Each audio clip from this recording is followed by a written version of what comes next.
Bueno, empezamos ya. Esta es la segunda sesión, segunda y última sesión de lecturas de Derrida, la literatura del perdón. Bueno, vamos a continuar con lo que vimos en la sesión anterior, siguiendo con esta idea de ver qué es lo que Derrida hace cuando toma referencias literarias en sus seminarios donde está trabajando la temática del perdón.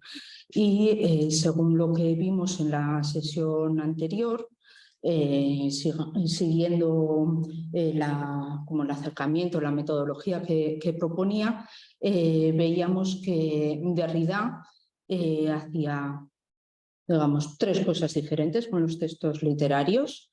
Una primera forma de abordar la literatura y que vimos cuando trabajábamos El Mercader de Venecia, que en realidad fue algo que habíamos visto el curso pasado, cuando estudiamos la noción de perdón desde una aproximación más bien ético-política, era que Derrida se acercaba a esta obra, digamos, de ficción, más bien tratándola como una fuente, como un texto que formaba parte del corpus literario en el que era una de sus fuentes, entre otras, para trabajar la cuestión del perdón. Y encontraba en esta obra una caracterización de esta noción.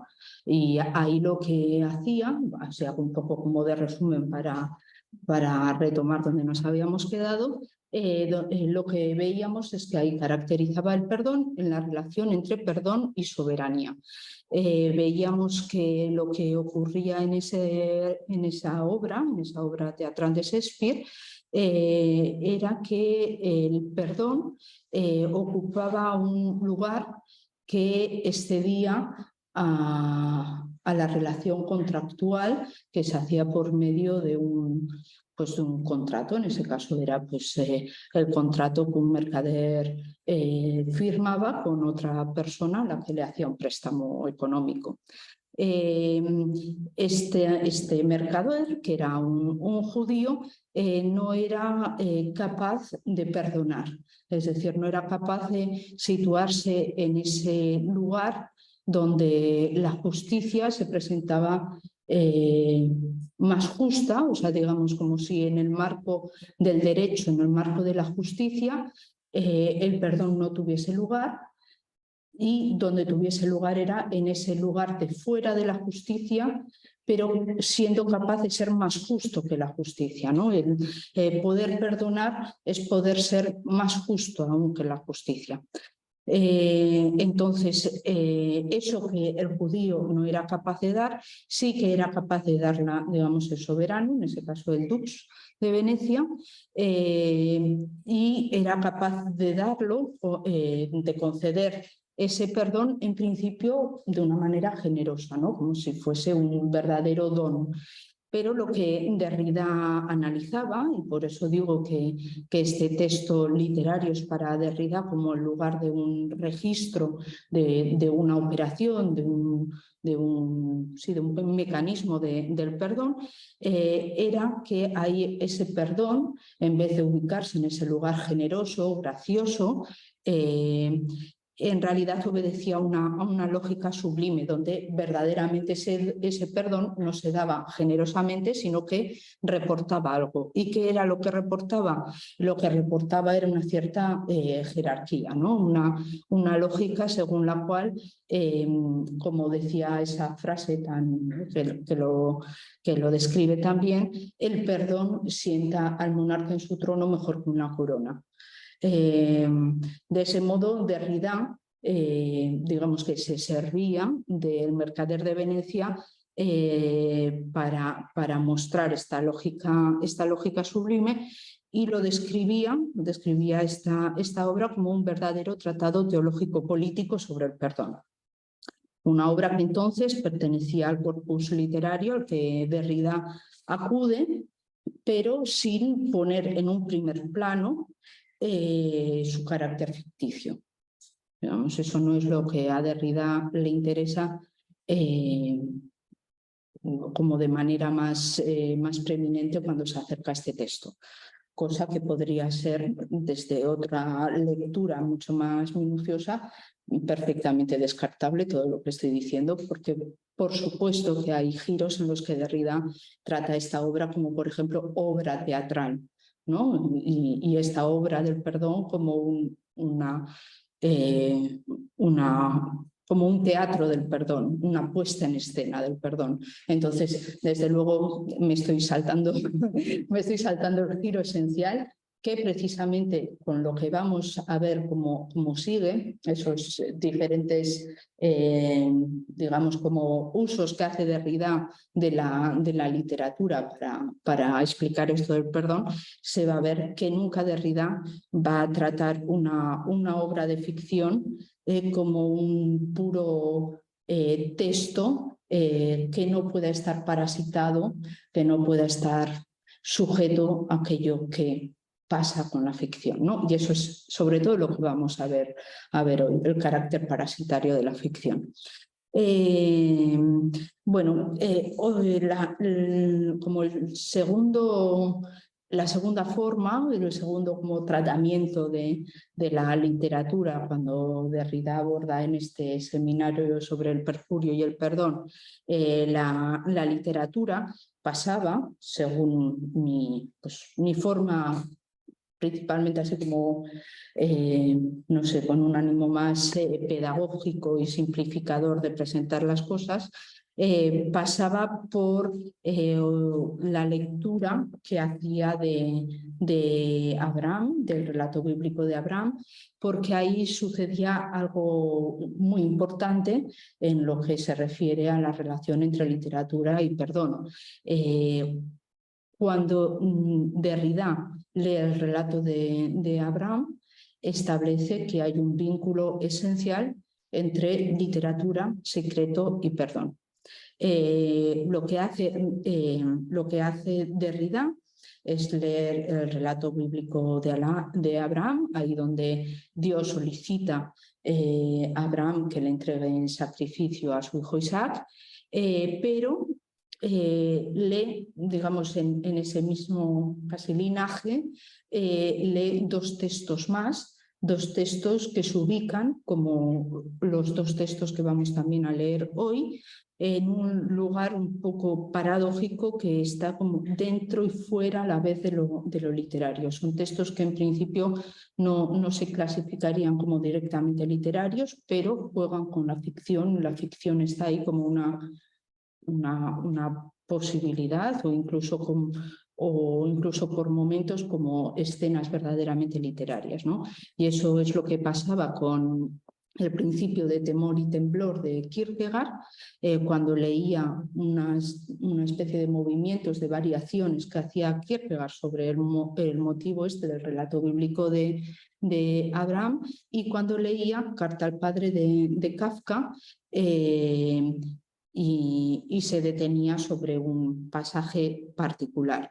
Bueno, lo que había de similar en estas cuestiones es que se trataban siempre de relaciones filiales, o sea, Abraham, Isaac, incluso Kierkegaard y su padre, porque estas variaciones parece que Kierkegaard las atribuía a su padre, curiosamente, y la carta al padre de Kafka, entre Kafka y su padre. Pero en el momento literario que trabaja Derrida de esa carta era como del padre a Kafka a través de Kafka. O sea, una carta dirigida que supuestamente sería la respuesta del padre a la carta de Kafka, pero que digamos Kafka casi se dirige a sí mismo, ¿no? De Kafka a Kafka haría ahí esa especie de juego.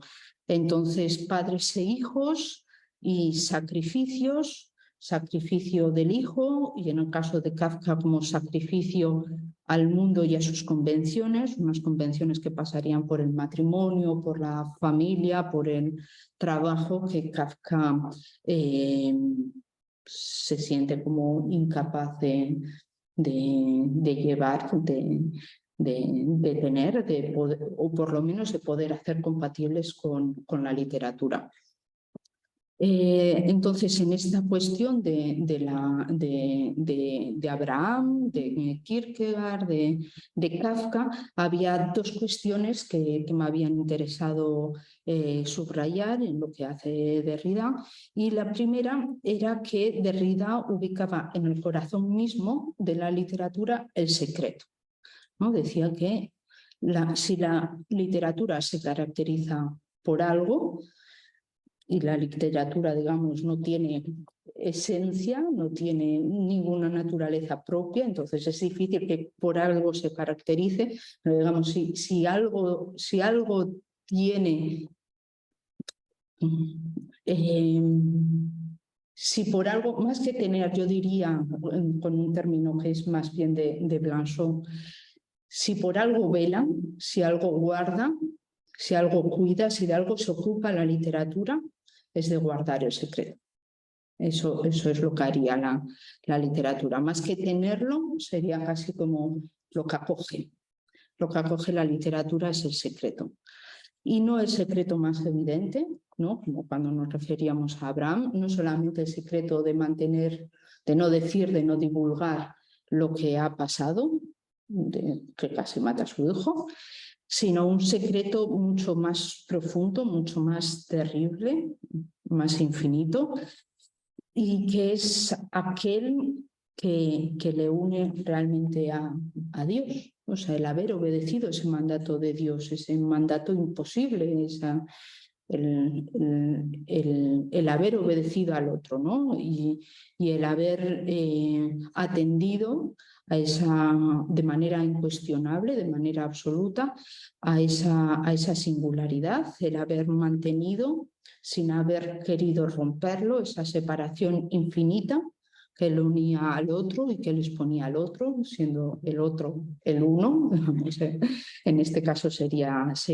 Dios, esa entrega incondicional a la alianza y a lo impenetrable del otro, ¿no? El no haber querido penetrar al otro, el haber obedecido sin cuestionarlo, ¿no? Ese secreto, además, era motivo de perdón. Con Kierkegaard veíamos que se introducía el motivo del perdón de manera explícita, pero que era además el perdón del que Derrida nos está hablando, un perdón por lo imperdonable, tan imperdonable que en realidad en Kierkegaard no importa si Dios perdona o no perdona. O sea, ni siquiera se menciona. Realmente es imperdonable. Y Abraham pide perdón sabiendo que lo que ha hecho es imperdonable sin esperar ser perdonado. Y eso que es imperdonable es el haber escogido a Dios antes que a Isaac, que representa la promesa, que representa el porvenir. O sea, haber escogido al uno antes que al otro. Kafka también escoge la literatura, ¿no? Y la escoge en una exclusividad tan absoluta que no admite terceros, no admite ninguna generalidad, no admite ningún mundo ni ningún tercero, o sea, ese tercero, el espacio público, la comunidad, la familia. Bueno, había otro aspecto que también a mí me parecía importante señalar de lo que Derrida exponía a través de Abraham, y era que en realidad Derrida estaba introduciendo una tesis importante, digamos, dentro de lo que son los estudios sobre el perdón, y es que estaba a la vez diciendo que Abraham es la raíz común de las tres religiones del libro, y es también ahí donde se ubica el nacimiento del perdón, digamos, según lo que las tesis generales defienden, ¿no? sobre el perdón. El perdón que conocemos hoy procede de las religiones abrámicas, porque antes de ellas lo que había no sería considerado perdón, porque no se trataba de un perdón infinito, un perdón gracioso, tal y como hoy o sea, digamos, lo concebimos.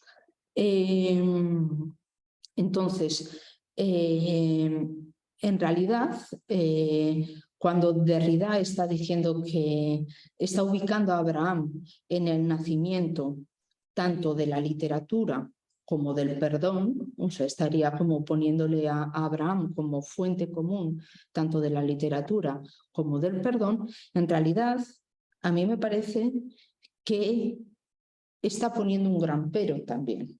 O sea, está diciendo la literatura es de ascendencia abrámica, el perdón que conocemos hoy es de ascendencia abrámica, pero y este pero, digamos, remite, para empezar, al título de esto, ¿no? que es la literatura segregada, como lo traducen, o la literatura en secreto, una afiliación imposible. Y lo que está aquí con estos padres e hijos, haciendo Derrida, es también mostrándonos como esa afiliación, ese remontar a la fuente, ese padre de las cosas, en realidad ese lazo está traicionado. Y ahí está el perdón también, ¿no? En esa traición siempre al Padre, a la fuente, al origen de las cosas. Y de hecho hay un pasaje en el que va a decir Derrida que ni la cultura griega ni la cultura abrámica conocen el perdón, porque lo único que conocen es lo imposible del perdón. O sea, que lo que conocen es el secreto del perdón. Conocen aquello que les liga al perdón, pero como un perdón cuyo secreto es un secreto sin profundidad, sin nada que desvelar, sin revelación posible. O sea, que lo que se conoce es la puesta en relación con ese secreto, ¿no? Bueno, eso sería más o menos como el resumen de lo que vimos en la última sesión y en esta vamos a adentrarnos hacia la tercera forma que Derrida va a tomar para acercarse a la literatura, sobre todo en el primer volumen. Yo estoy trabajando en este caso solo el primer volumen del seminario El Perjurio y el Perdón. En el segundo volumen también hay referencias literarias y se ponen en juego. Yo diría que los motivos son más o menos los mismos, pero de maneras diferentes y con otras lecturas, con otras referencias. Entonces, en esta sesión lo que vamos a hacer es sobre todo ver cómo Derrida se refiere a textos, de nuevo, que no serían fácilmente ubicables en lo literario, porque son textos en principio confusamente autobiográficos, difícilmente...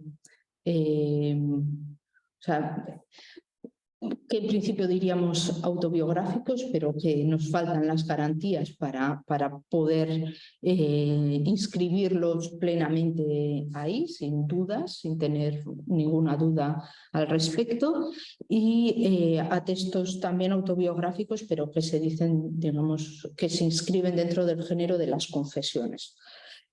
Vamos a trabajar concretamente un texto de Maurice Blanchot, que no es el texto que yo decía en el resumen de este seminario que íbamos a trabajar, no es La última palabra, que es un texto al que Derrida se refiere en este seminario, que sería al principio el que yo pensaba trabajar, pero he preferido coger este otro texto, que es El instante de mi muerte. Curiosamente, La última palabra es el primer relato de Blanchot de los años 30, creo, si no me equivoco, del 35. Y El instante de mi muerte es su último relato, casualmente. No es que lo haya escogido por esa razón, mucho menos. Es un texto de 1994. Es decir, que le separan muchos años. Bueno, vamos a ver cómo Derrida lo aborda, pero ya digo que lo aborda en otros textos que no están contenidos aquí en el seminario sobre el perjurio y el perdón. Los otros textos que vamos a tratar van a ser, bueno, va a ser sobre todo las confesiones de Rousseau. Con algunas alusiones a las confesiones de San Agustín y con alguna alusión a Le Reverie, a las ensoñaciones de un caminante solitario, de un paseante solitario, según la traducción. Esos son los textos a los que nos vamos a referir, textos que ya digo que se ubican dentro y fuera de lo literario. Entonces, como voy a partir del análisis de Derrida del instante de mi muerte, voy a presentar el libro donde Derrida lo trabaja.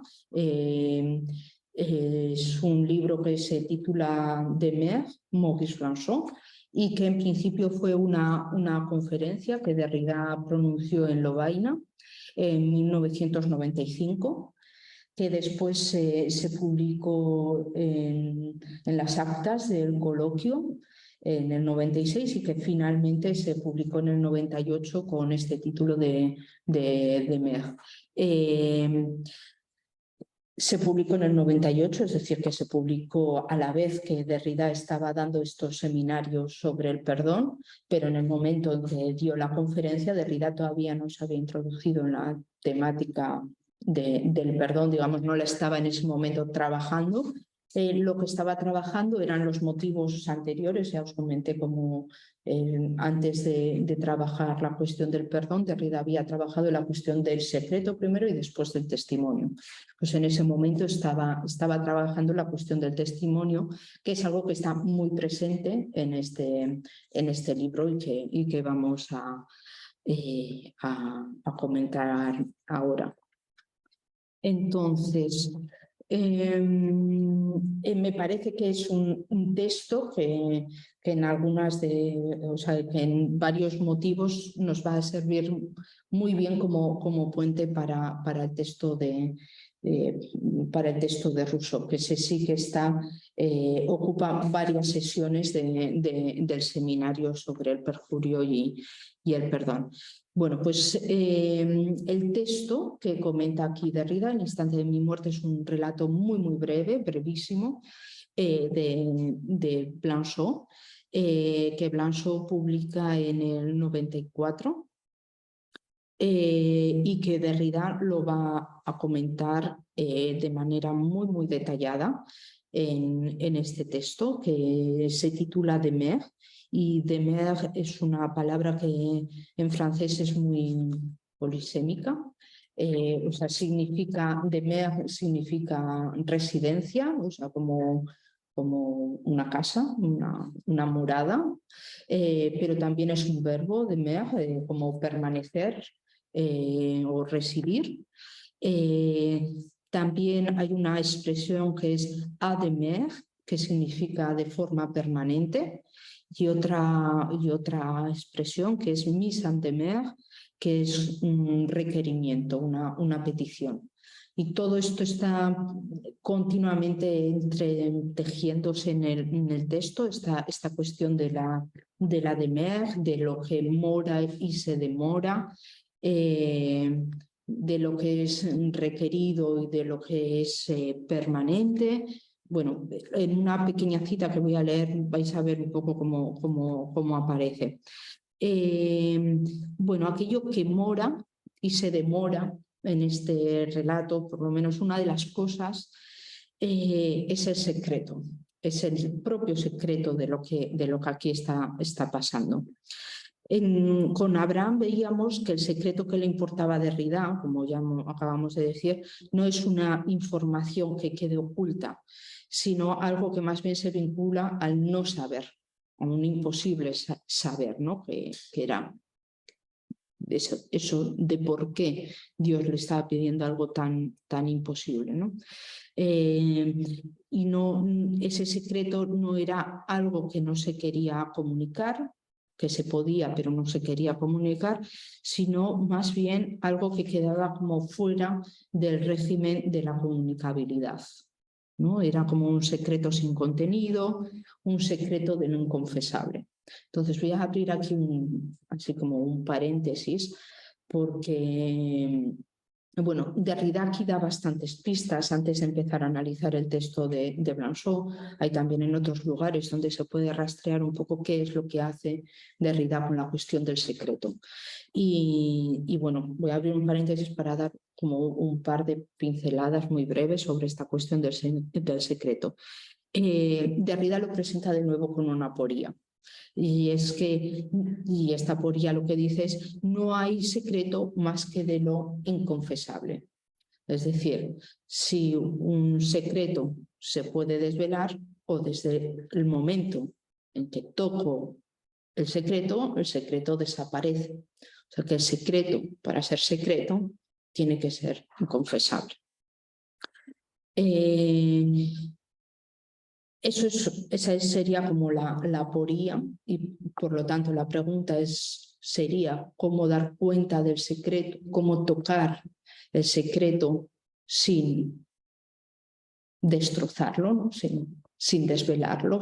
Bueno, ¿y qué se hace con el secreto? Si se lo desvela, si se lo publica, qué es lo que pasa con el secreto cuando se rompe. Eso sería otra cuestión, pero a la que me está refiriendo es cómo tocar el secreto sin romperlo, ¿no? O sea, cómo sería esa manera de poder relacionarme con el secreto para mantenerlo secreto, para cuidarlo, para acogerlo. Eso por un lado. Por otro lado, también Derrida parece ser que en ese seminario que dedica a la cuestión del secreto incide mucho en una cuestión, y es que el perdón, de nuevo etimológicamente, nos muestra como dos grandes herencias, dos grandes líneas que atraviesan su concepto, su noción. Y una sería la latina, donde el secretum, se cernere, señala a lo oculto, a lo disimulado, a lo escondido, y sobre todo, ya sé como para resumirlo, a lo invisible. O sea, secreto es lo que no se puede ver. Por otro lado, habría como otra filiación, y esa sería la griega, donde el secreto se entiende como cripta. Lo encriptado, lo cifrado, lo codificado. Eso, y entonces desde lo griego nos llegaría que el secreto es lo que no se puede leer. Por un lado tenemos lo que no se puede ver, por otro lado tenemos lo que no se puede leer. Y Derrida va a analizar estas dos modalidades del secreto y ver cómo entre lo ilegible y lo invisible a veces se cruzan, a veces se superponen, a veces se oponen, a veces se excluyen, ¿no? Esas serían como esos juegos que ocurren con la cuestión del secreto. Bueno, cierro aquí el paréntesis para volver a la lectura que hace Derrida de Blanchot. Entonces,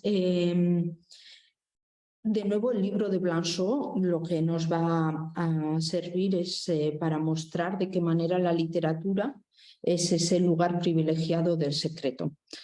Porque, como decíamos en la sesión anterior, la literatura tiene el poder de decirlo todo, pero al mismo tiempo también de ocultarlo todo. En la literatura hay una resistencia a desentrañar el secreto.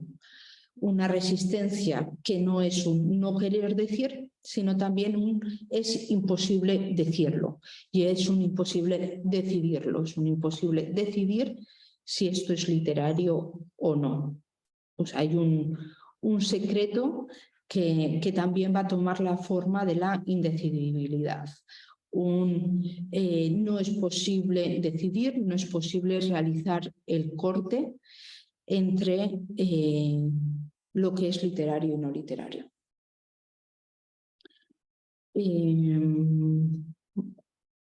Vale, voy a leer entonces una cita.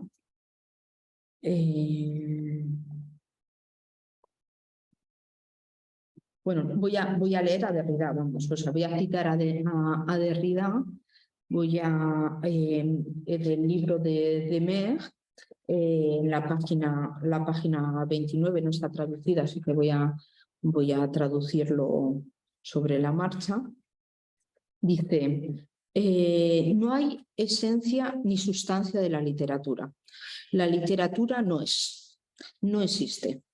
No se mantiene, además, permanentemente en la identidad de una naturaleza o incluso de una historia idéntica a sí misma. No se mantiene permanentemente si al menos demeure, permanencia, residencia, designa la estabilidad esencial de un lugar. Permanece solamente ahí o sí permanecer en un requerimiento significa otra cosa. La historicidad de su experiencia, pues la historicidad de su experiencia tiende a eso mismo que ninguna ontología no sabría esencializar. Ningún enunciado, ninguna forma discursiva es intrínsecamente o esencialmente literaria antes y fuera de la función que le asigna o le reconoce un derecho, es decir, una intencionalidad específica inscrita en el cuerpo social. El mismo enunciado puede ser aquí tenido por literario, puede ser interpretado como literario, en una situación o según unas convenciones dadas, y allí por no literario, en otra circunstancia, en otro contexto, podría ser leído como no literario. Es el signo de que la literatura, esto es como que muestra que la literatura no es una propiedad intrínseca a tal o cual acontecimiento discursivo.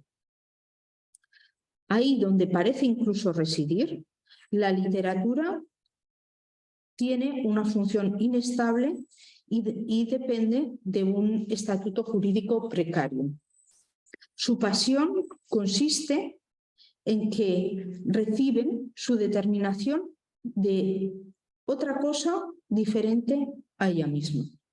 ¿Vale? Este es como el primer motivo así muy importante que me gustaría destacar de esto que estoy leyendo.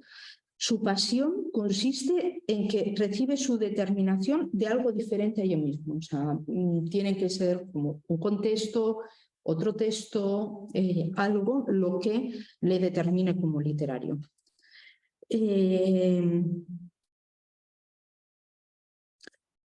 Incluso si ella contiene el derecho, la literatura, si contiene el derecho incondicional de decirlo todo, la más salvaje de las autonomías, la desobediencia incluso, su estatuto no lo es, sin embargo, jamás asegurado, garantizado de modo permanente en ella, en el interior de un sexual, de ella misma, pero también de un estar en su casa, ¿no? Me voy a saltar una partecita. Continúo en la página 30. Podemos leer el mismo texto, que por lo tanto no existe jamás en sí mismo, como un testimonio supuestamente serio y auténtico, o como un archivo, o como un documento, o como un síntoma, o como la obra de una ficción literaria, incluso la obra de una ficción literaria que simula todos los estatutos que acabamos de enumerar. Y ahora viene el segundo aspecto que quisiera subrayar. Pues la literatura puede decirlo todo, aceptarlo todo, recibirlo todo, sufrir o padecerlo todo y disimularlo todo. Puede fingir incluso el señuelo, como las armas modernas que saben disponer de falsos señuelos. Estas hacen creer a los verdaderos, se hacen pasar por verdaderos señuelos y engañan a las máquinas encargadas de detectar simulaciones bajo camuflajes, los camuflajes más sofisticados. Es decir, se entiende, ¿no?, que la literatura es incluso capaz de fingir que finge, o algo así, ¿no? Entonces nos encontramos con estos dos motivos que me parecen como muy interesantes y que los vamos a ver ahora que se ponen en marcha, ¿no? La literatura solo recibe su determinación desde otra cosa diferente a ella misma, y por otra parte la literatura es capaz de fingir que finge y entonces, hacer verdaderamente imposible dar con el carácter ficticio de la ficción. Vale. Entonces, Derrida analiza el instante de mi muerte como una autobiografía, cuando en realidad es un texto que Blanchot publica sin hacer explícito que se trata de una autobiografía. Blanchot era un crítico literario y escribía ensayos, sobre todo escribía crítica literaria y muchos de sus artículos después se recopilaban en libros que eran publicados, digamos, como ensayos. Escribió también algún ensayo, algún libro que más o menos se había concebido ya previamente como libro, y también escribía novelas y relatos. Todo esto va siempre con ciertas precauciones, porque realmente Blanchot, precisamente toda esta cuestión de los géneros literarios, los cuestiona, digamos, teórica y prácticamente, ¿no? Pero bueno, en ningún lugar del instante de mi muerte aparece que sea un texto autobiográfico. Entonces, en principio, más bien lo esperable era que fuese un texto, digamos, que ubicaríamos en la sección de literatura, ¿no? Lo esperable sería que fuese un texto literario, pero Derrida lo va a analizar como una autobiografía en la medida, dice Derrida, en que se presenta como un testimonio. No porque hable un yo, sino porque el testimonio dice aquello que le sucede a alguien. Y es que empieza así el instante de mi muerte. Me acuerdo de un joven, un hombre todavía joven, privado de morir por la muerte misma y quizás el error de la injusticia. Y entonces el relato consiste en contar cómo ese joven del que el narrador se acuerda, pues estuvo a punto de ser fusilado, pero al final, por lo que aquí al principio describe el error de la injusticia, pues se libra de la muerte. Ese es el relato, digamos, un testimonio que habla desde la posición de aquel que ocupa un lugar único, que es el que está viviendo esa situación y da testimonio de lo que le ha ocurrido a él. ¿Y qué testimonia? Pues testimonia, digamos, de lo más imposible de testimoniar, de mi muerte y del instante.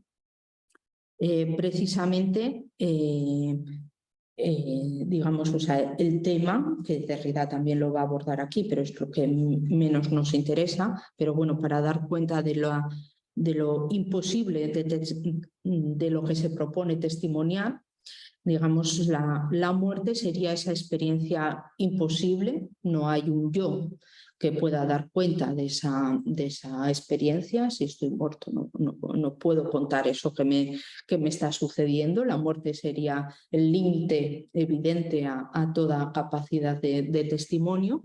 pero también el instante sería lo imposible de testimoniar. O sea, el instante sería el instante dividido. El instante se tiene que dividir para poder dar cuenta de él. Puedo contar lo previo, lo posterior, ¿no? Pero sería como nunca presente, ¿no?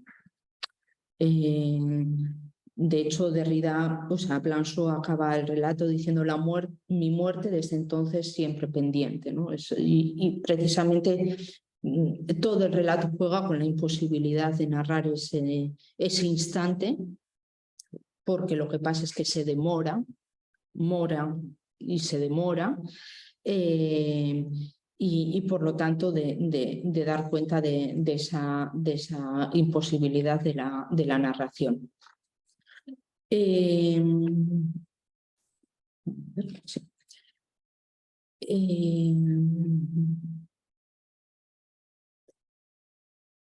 Lo que va a decir Derrida sobre la cuestión del testimonio es que en cualquier testimonio nada está asegurado. Si un testimonio pudiese ser absolutamente asegurado, es decir, absolutamente probado, absolutamente refrendado, o sea, absolutamente comparado y respaldado por la verdad de unos hechos, entonces ya no habría testimonio, porque lo que caracteriza el testimonio es que una persona, desde el lugar absolutamente irreemplazable de su posición, de su lugar, cuenta lo que le ha sucedido, ¿no? Entonces hay como algo impenetrable en ese lugar del testimonio. Y por eso la cuestión testimonial está tan vinculada a la cuestión del secreto, porque hay una imposibilidad de saber si eso que se cuenta está siendo, por ejemplo, cierto o no. Porque yo puedo estar diciendo que digo la verdad y en realidad no hacerlo y ser indemostrable, ¿no? Entonces, por eso el testimonio está tan vinculado a la cuestión del secreto. Y por eso la posibilidad de la ficción acosa, como su propia posibilidad, todo testimonio veraz, incluso responsable, serio o real.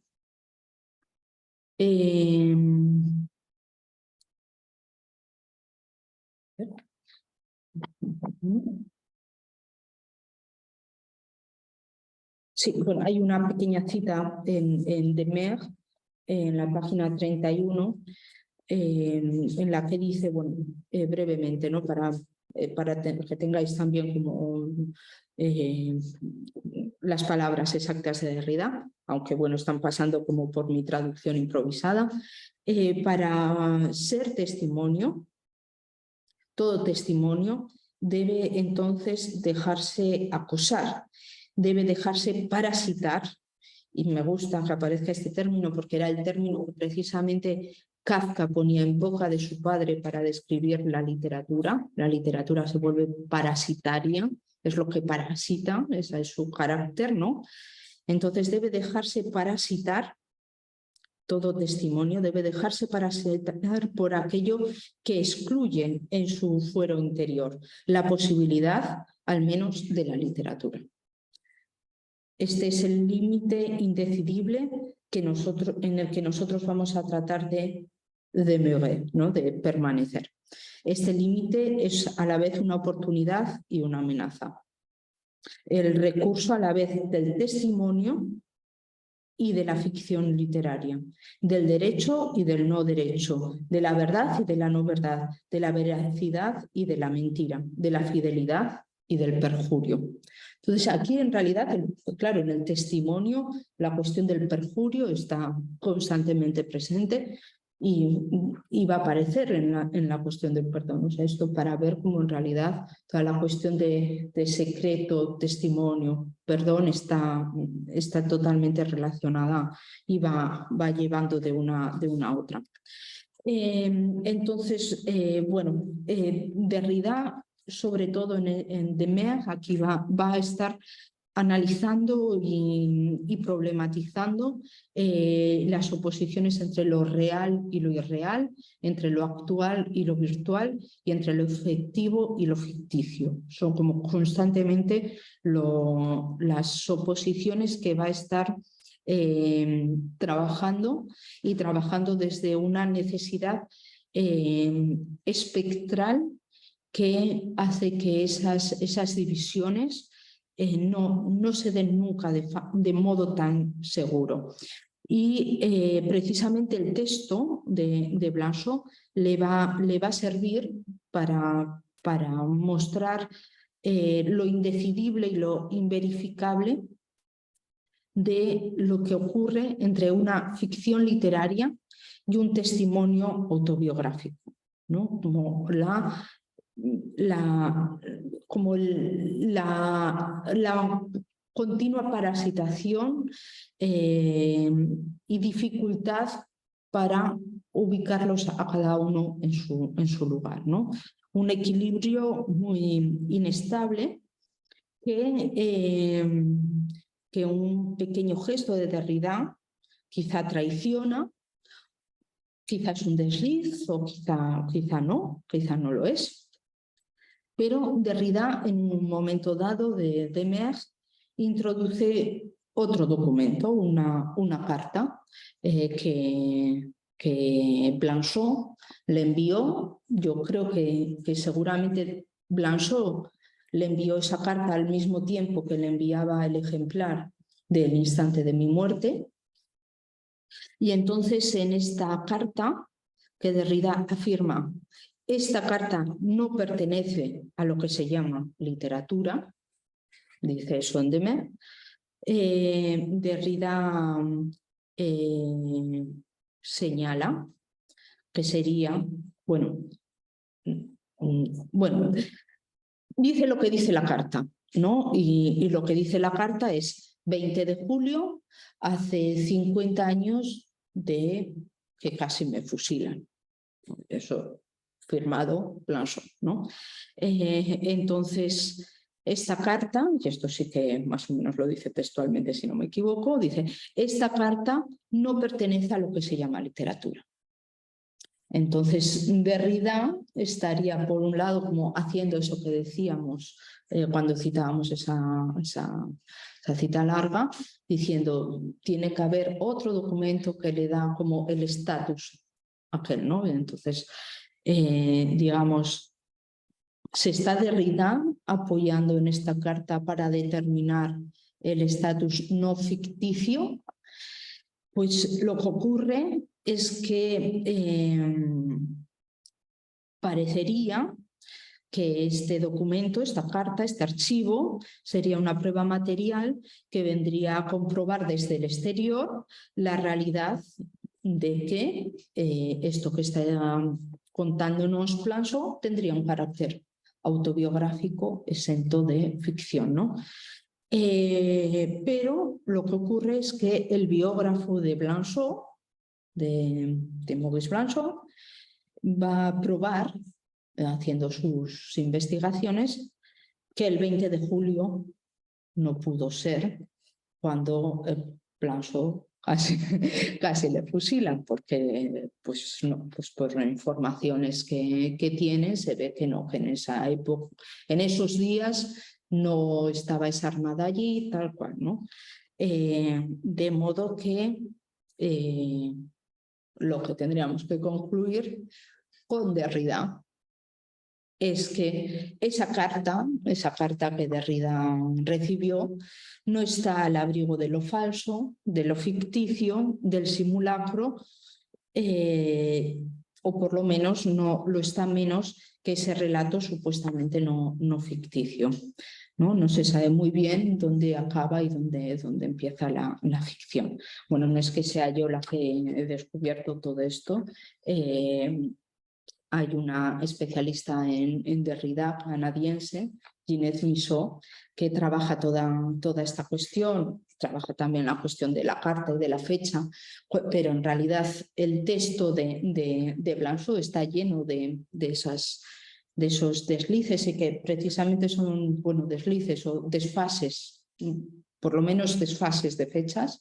De ese 20 de julio a, supuestamente, dice el biógrafo de Blanchot, podría haber sido el 24 de julio, o sea, te estamos hablando de unos días arriba o abajo, o sea, puede ser verdaderamente que Derrida, o sea, que Blanchot se equivocase de fecha. También en un momento del relato dice, es forjado en hierro en la fachada de la casa donde casi me fusilan, escrito como una fecha imborrable, 1807, lo que dice. Y bueno, si vemos la casa familiar de Derrida, o sea, que se podría llegar a visitar, pero que hay un documental donde fácilmente la podemos ver. No sé si me estoy equivocando, pero pone, en vez de ser 07, pone 09. O sea, de nuevo hay un desfase en esa fecha, que es como lo más fácilmente probable, ¿no? O sea, lo que es más fácil de contrastar frente a un testimonio precisamente son como esos datos tan precisos como pueden ser una fecha. Entonces, bueno, pues ahí es donde queda precisamente comprobado que no podemos tener la certeza de que no haya ahí incluso un carácter literario en todo lo que está haciendo Blanchot. Porque además, o sea, como decíamos, ¿no? Puede fingir incluso su señuelo, o sea, puede fingir que está fingiendo.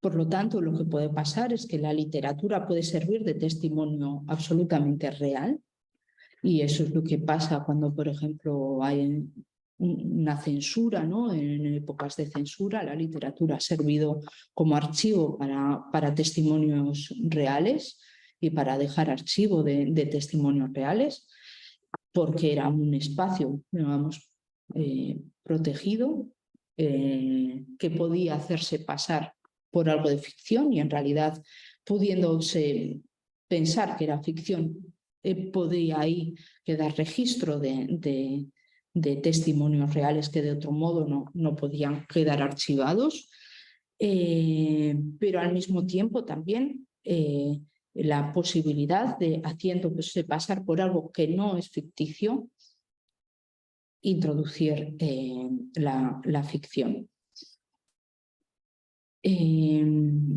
Estas escenas de escritura, estas escrituras que no solo dicen, sino que prometen, porque eso es lo que hacen, ¿no?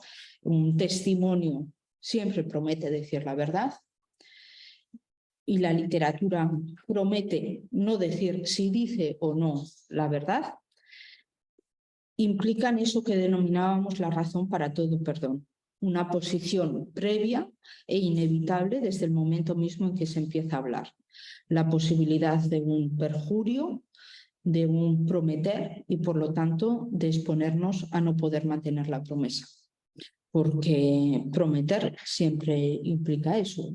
Prometer implica tener la esperanza de poder mantener en el tiempo aquello que se promete, pero precisamente si se promete algo es porque la posibilidad de que la promesa sea traicionada por voluntad o por circunstancias siempre queda ahí inscrita, y no como un accidente, no como algo que puede o no puede no pasar, sino necesariamente inscrita ahí, porque forma parte de la propia promesa, esa posibilidad.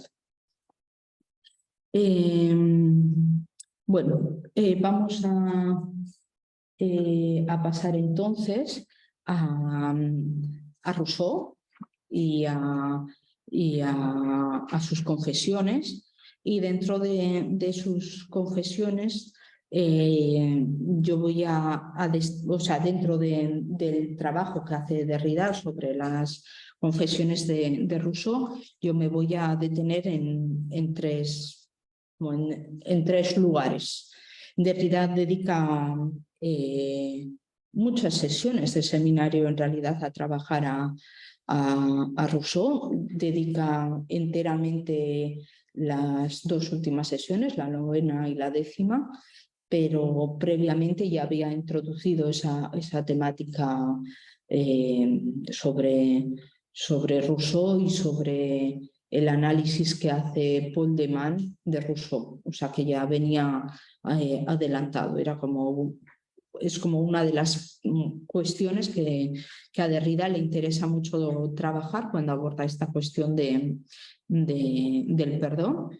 Y digamos que en esta cuestión de las confesiones, de nuevo vamos a ver cómo se entrelazan las problemáticas del secreto, de la promesa, de la traición a la promesa y por lo tanto del perjurio y del perdón.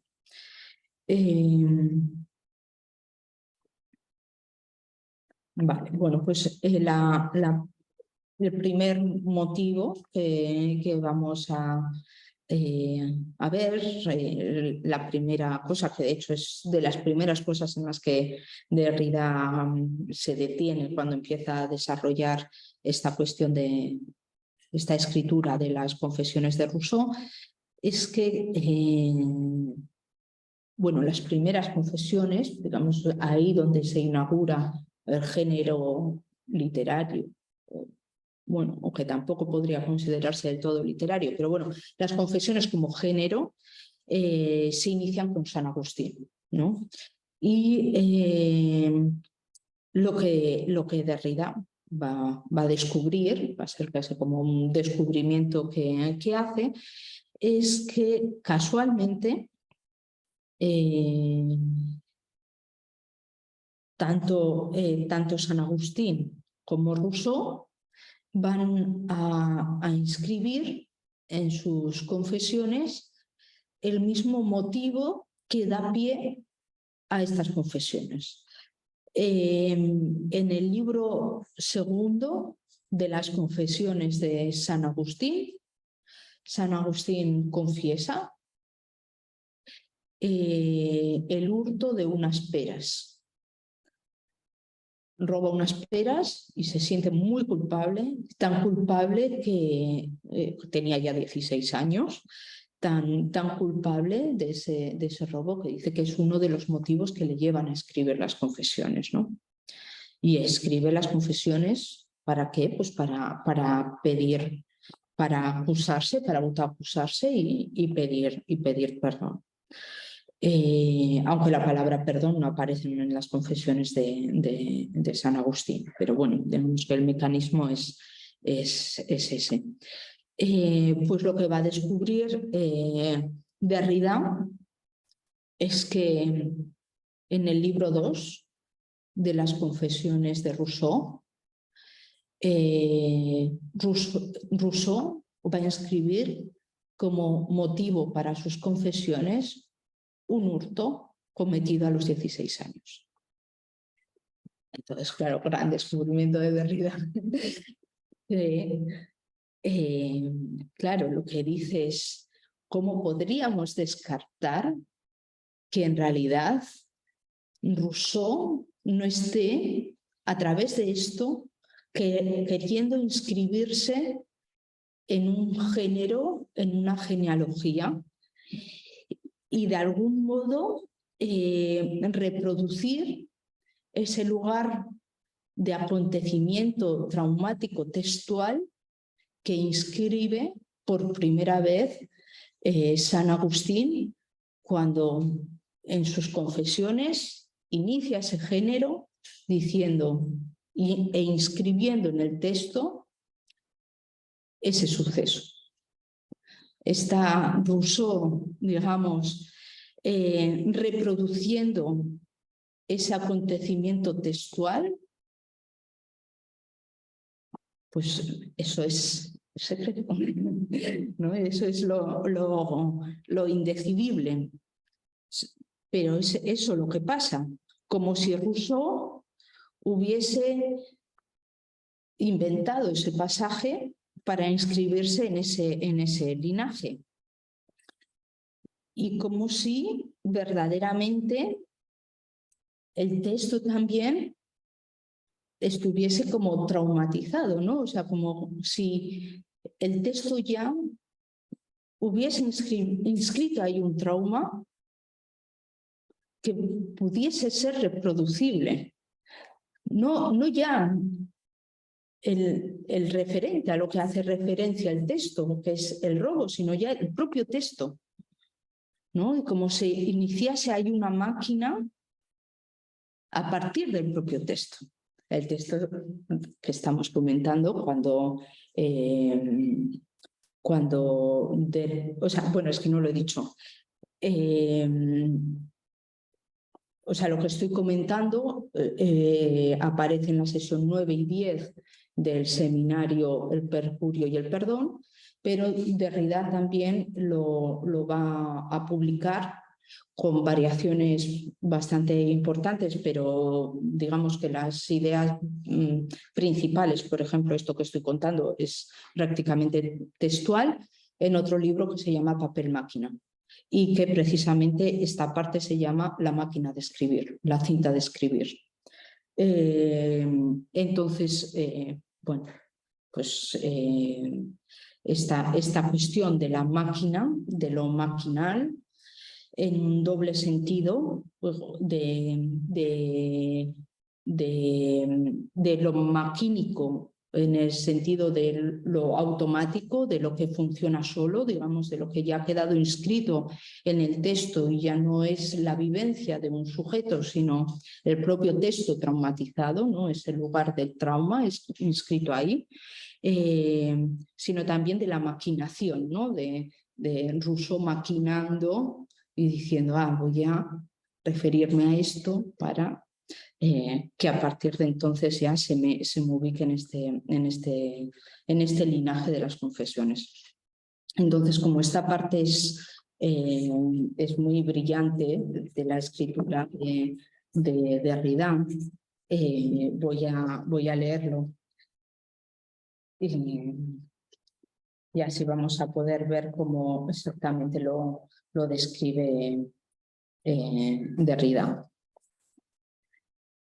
Entonces voy a partir de la página 42 de la cinta de Máquina de escribir. Dice, exactamente como Agustín. Y ese hurto, confesado a sí mismo en el libro 2 de las Confesiones, fue, según confiesa el propio Rousseau, un acontecimiento determinante, un hurto estructurante, una herida, un trauma, una cicatrización sin fin, el repetido acceso a la experiencia de la culpabilidad y a la escritura de las confesiones. Y esto vale en ambos casos, aunque la experiencia y la interpretación de la culpabilidad parezcan diferentes a primera vista, como si mediante un suplemento de ficción en lo que sigue siendo una ficción posible, Rousseau hubiese jugado a calcular un artificio de composición.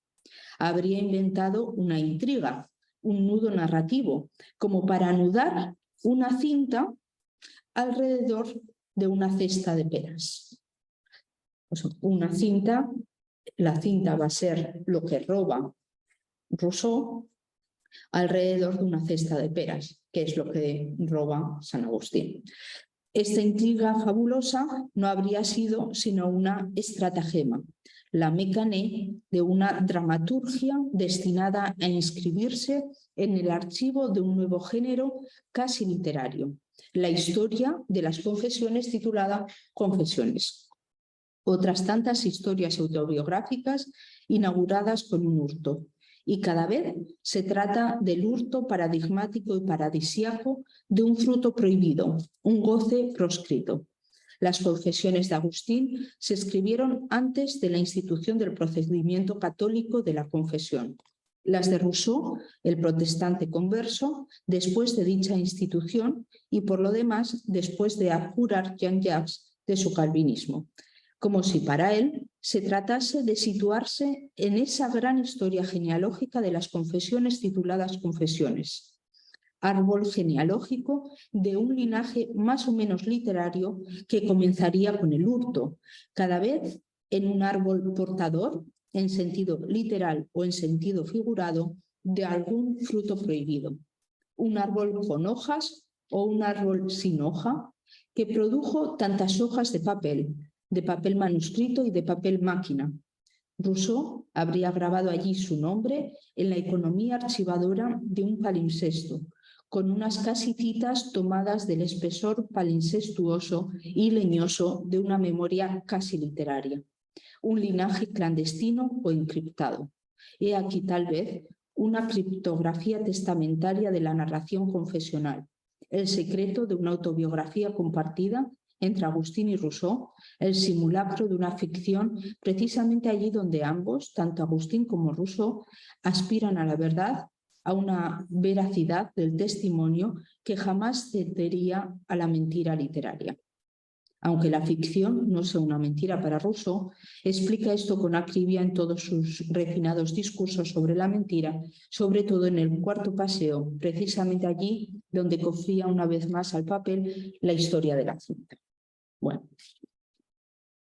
simplemente era para retomar lo que ya había explicado. Bueno, ese es el primer punto que quería como rescatar de todo este análisis que hace Derrida sobre las confesiones. El segundo punto tiene que ver con un momento en el que Rousseau se compara con San Agustín. En realidad, entre Rousseau y San Agustín hay una diferencia total, porque en realidad San Agustín se confiesa para pedir perdón por una culpa que declara, mientras que Rousseau confiesa para excusarse y para clamar inocencia.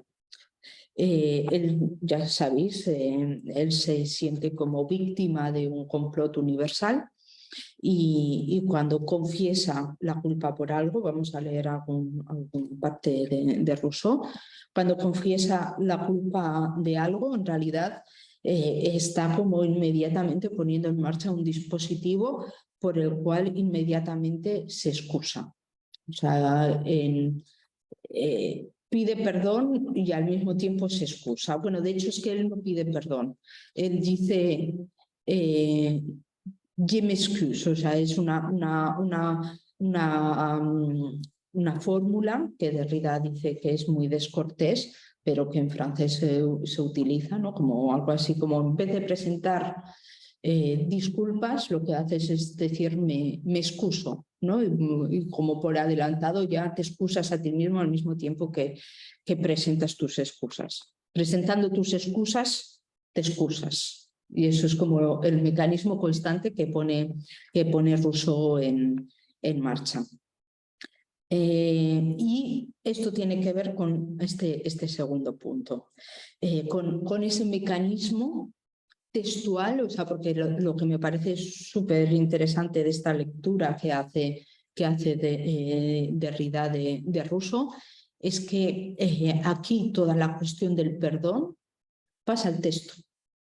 O sea, ya no es una persona que desde su voluntad de ser perdonado pide perdón, sino que Derrida nos está planteando hasta qué punto una máquina de escribir un texto puede ya poner en marcha una cierta máquina de perdón, un cierto mecanismo de perdón.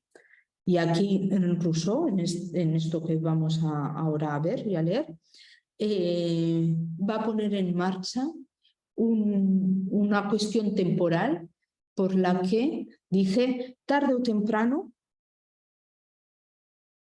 se darán cuenta a través de estas confesiones que estoy haciendo de mi inocencia. O sea, tarde o temprano, a través de la escritura de estas confesiones, se me va a inocentar. O sea, voy a conseguir ser inocente. Digamos que de ese modo lo que va a conseguir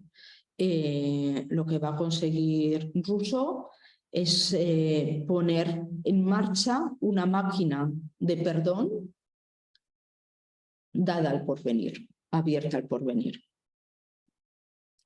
Entonces voy a leer esto en la página 46 de la cinta de la máquina de escribir.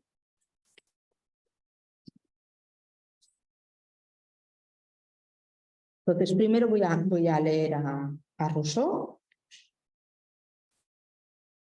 Voy a leer a Rousseau, voy a leer a Rousseau, pero voy a leer también los corchetes que abre Derrida comentando a Rousseau. Y entonces dice Rousseau: yo no voy tan lejos como San Agustín, que se habría consolado de estar condenado si esa hubiese sido la voluntad de Dios. Mi resignación proviene de una fuente menos desinteresada. Y dice Derrida: Rousseau confiesa, pues, que sus confesiones obedecen a una economía, por sutil o sublime que ésta sea, ¿no? O sea, hay una maquinación de Rousseau. No es tan desinteresado como San Agustín.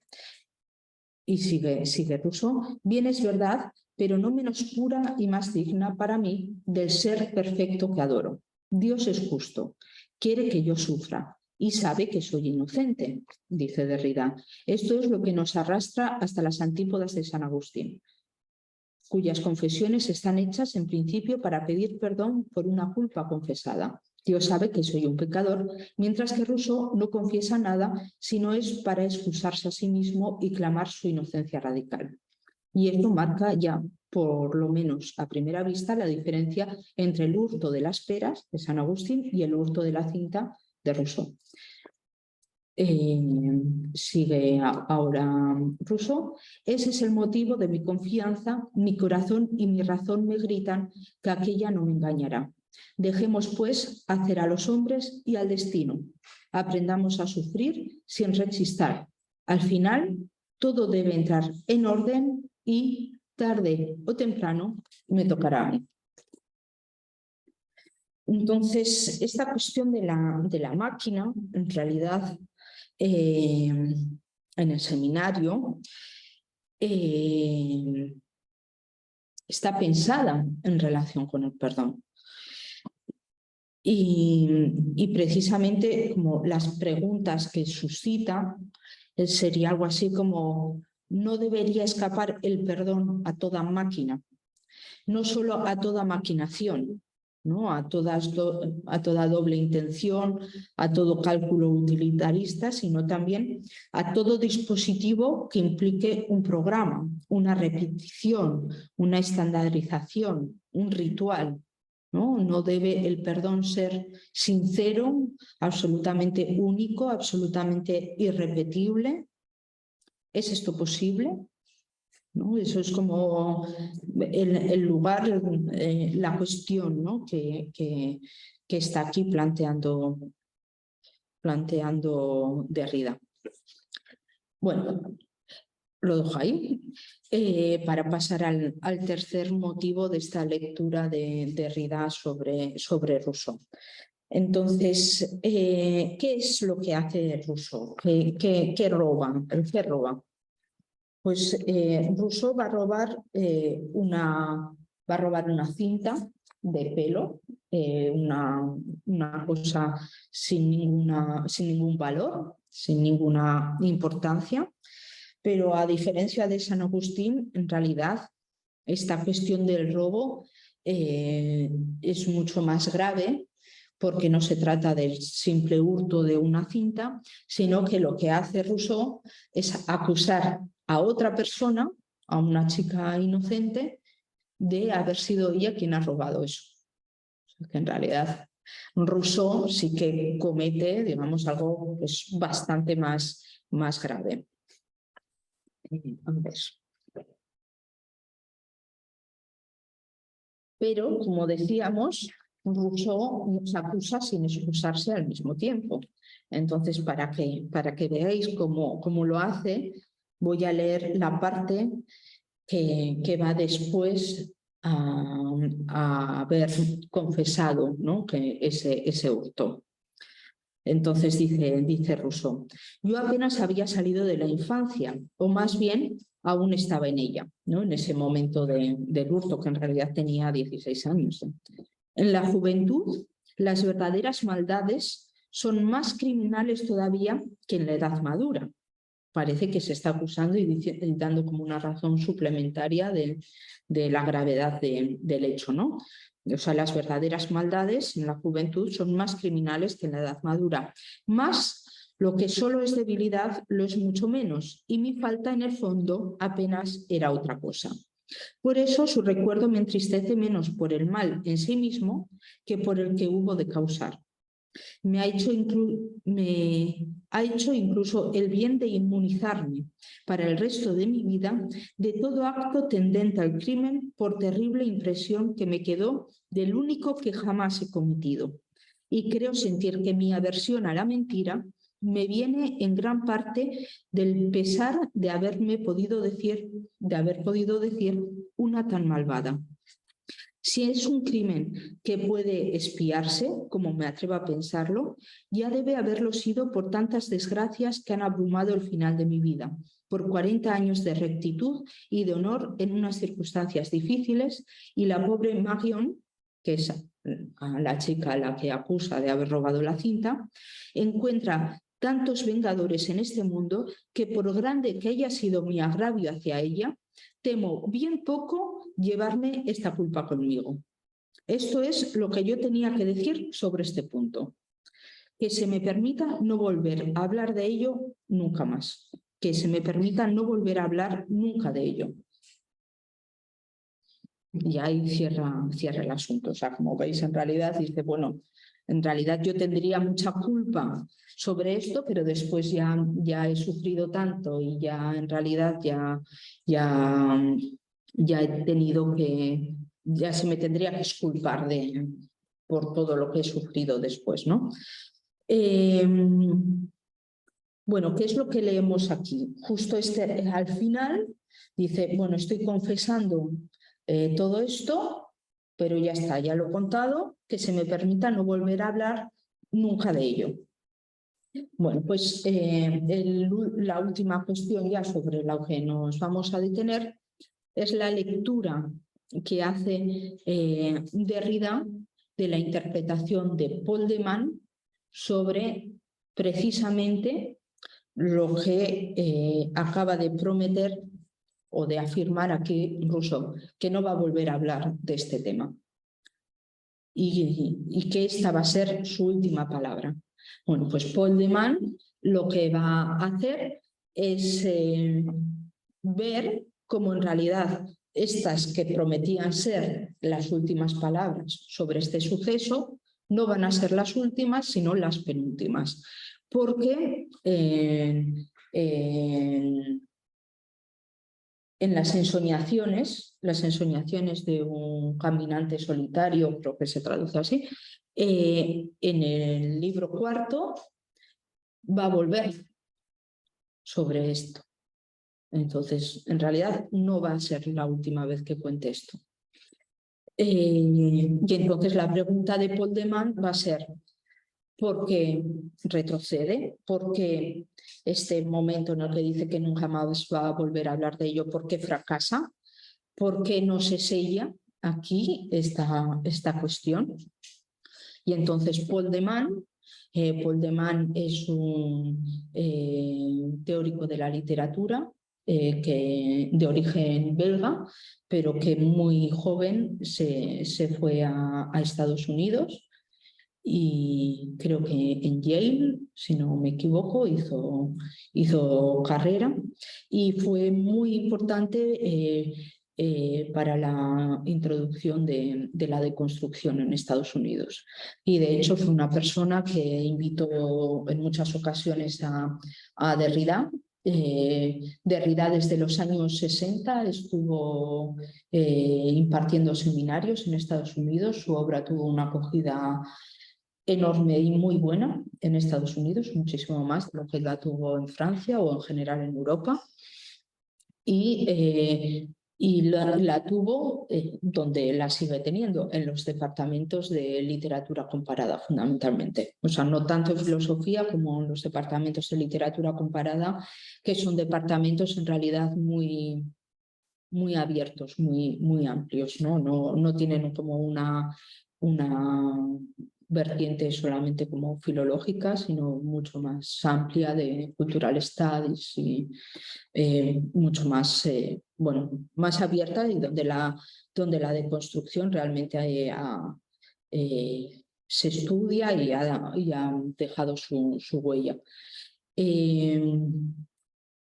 Hay una biografía de Derrida muy extensa y minuciosa, donde todo esto podéis leer, que se llama, yo creo que se titula Derrida, es de Benoit Peters. Y bueno, todo esto lo cuenta muy bien ahí. Pero bueno, al margen de esto, que era así como un paréntesis, Paul de Man, que es muy cercano a Derrida y que precisamente una de las cosas que tienen en común es una pasión por Rousseau. Los dos comparten un interés enorme por Rousseau. Bueno, pues lo que dice Paul de Man es que lo que se produce entre las confesiones y las ensoñaciones es una lógica de la suplementariedad entre la excusa que Rousseau da en las confesiones, que no lo hemos leído, pero bueno, es que no da tiempo, pero la excusa que pone Rousseau para haber cometido ese robo y haber acusado a la pobre Marion es que en realidad actuó por vergüenza, o sea, que lo hizo movido por la vergüenza y que bueno, pues que esa fue la razón.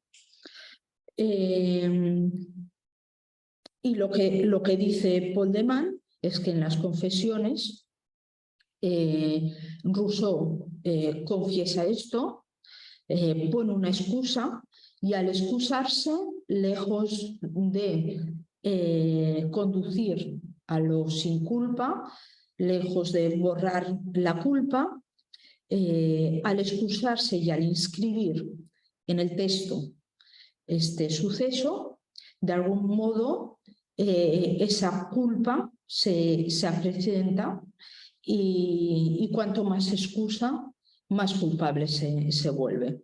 Y ese hecho se vuelve más imborrable, como si la excusa escrita produjera una culpabilidad y la archivase. En lugar de borrarla, que es como lo que parece que aquí quiere hacer Rousseau, nunca más voy a volver a hablar de esto, lo que hace por el contrario es archivarla, es registrarla, es asignarse ese lugar y por lo tanto, lejos de borrarla, imborrarla.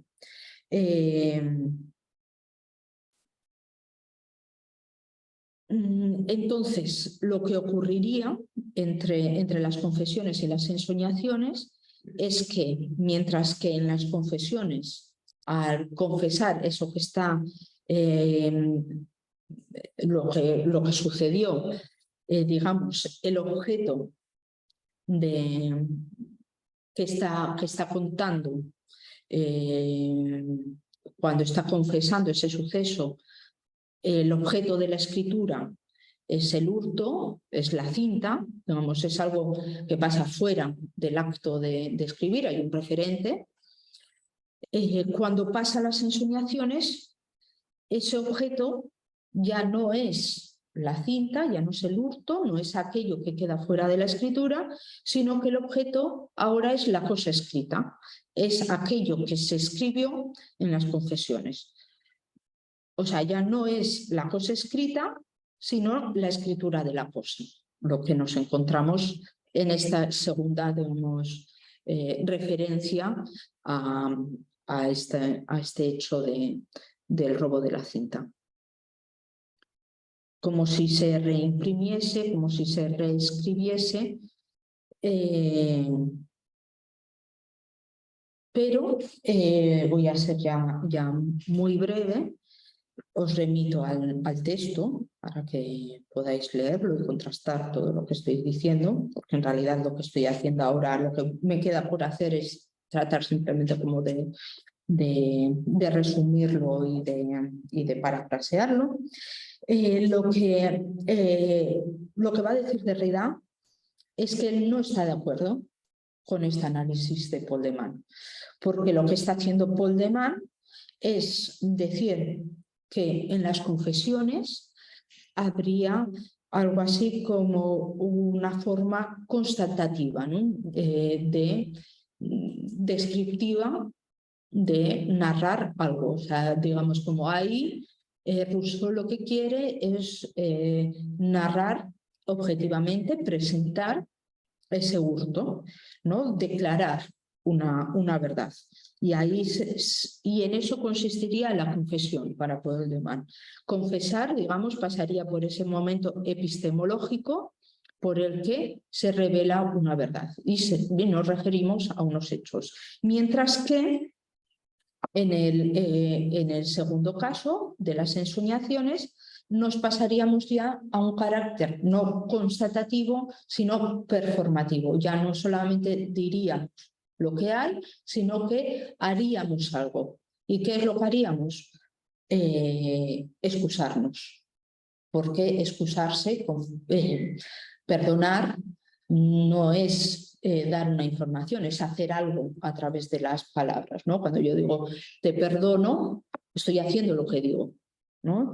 Y digamos que Poeldeman lo que estaría es separando un carácter constatativo cuando Rousseau simplemente describe lo que hizo, para después pasar a un carácter performativo.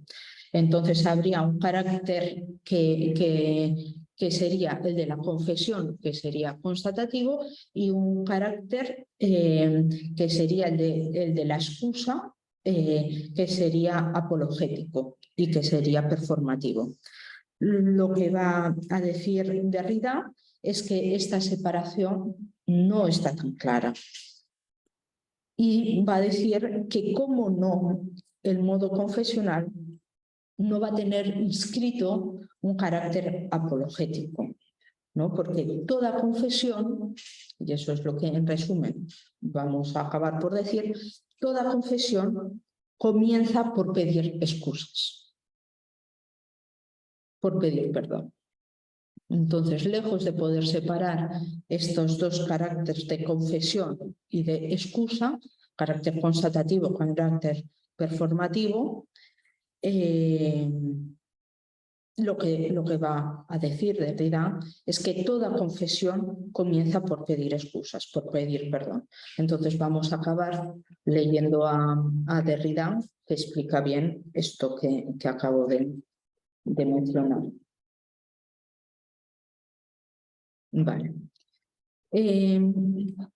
Según una vía cuya fatalidad no han dejado de percibir ni Austin ni de Mann. Austin es precisamente un filósofo de los actos de habla, que es toda esta cuestión de lo performativo, de lo constatativo, está en esa dimensión.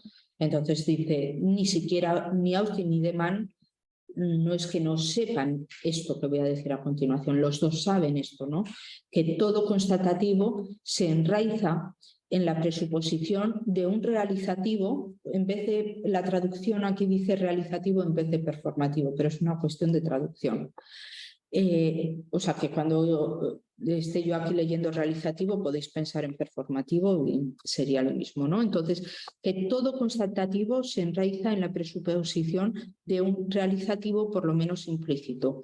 Todo enunciado teórico cognitivo, toda verdad por revelar, etcétera, adopta una forma testimonial, la de un yo pienso, o yo digo, o yo creo, yo tengo el sentimiento interno de que, etcétera.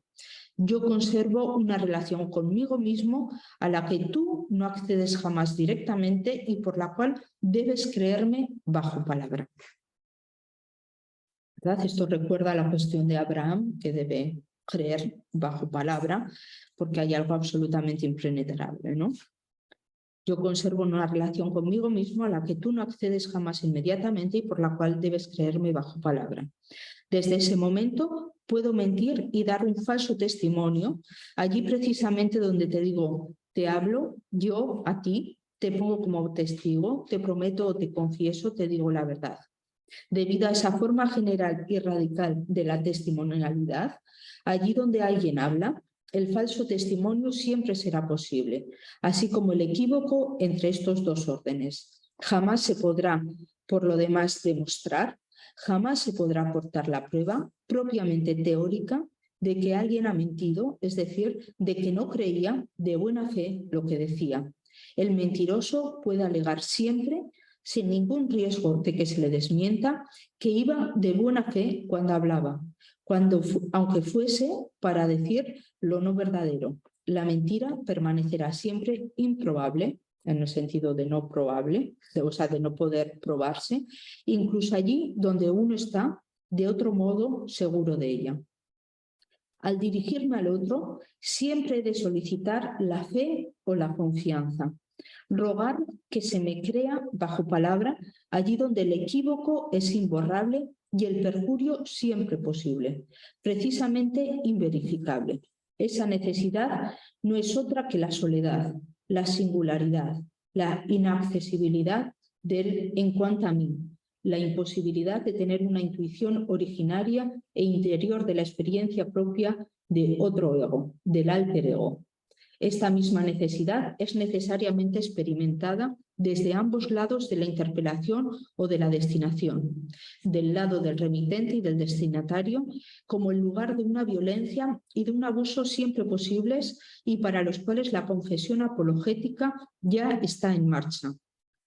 Digo confesión apologética para utilizar las dos nociones demanianas, de demán, aquí indisociables, siempre indisociables, y no solamente en Rousseau, pero también por eso es interesante Rousseau. Soportó de forma ejemplar esa común fatalidad. Una fatalidad así no es solamente una desgracia, una trampa o una maldición de los dioses. Es asimismo la única posibilidad de hablar con el otro, de bendecir, de decir o de hacer la verdad. Dado que siempre puedo mentir y que el otro siempre puede ser víctima de esa mentira, al no tener jamás el mismo acceso que yo a lo que yo pienso o quiero decir, comienzo siempre, al menos implícitamente, por confesar una culpa, un abuso o una violencia posibles, un perjurio elemental, una traición originaria. Comienzo siempre por pedir perdón cuando me dirija al otro y precisamente de esa manera equívoca, aunque sea para decirle cosas tan constatativas como, por ejemplo, ¿sabes? Está lloviendo. Bueno, pues vamos a dejarlo aquí. Muchas gracias por vuestra atención y por el interés en estos textos. Creo que son unos textos los que hemos estado trabajando que son muy interesantes y que espero que estas sesiones os hayan animado también a acudir a ellos, sea para releerlos o para leerlos por primera vez. Así que nada, pues muchas gracias y bueno, pues hasta la próxima.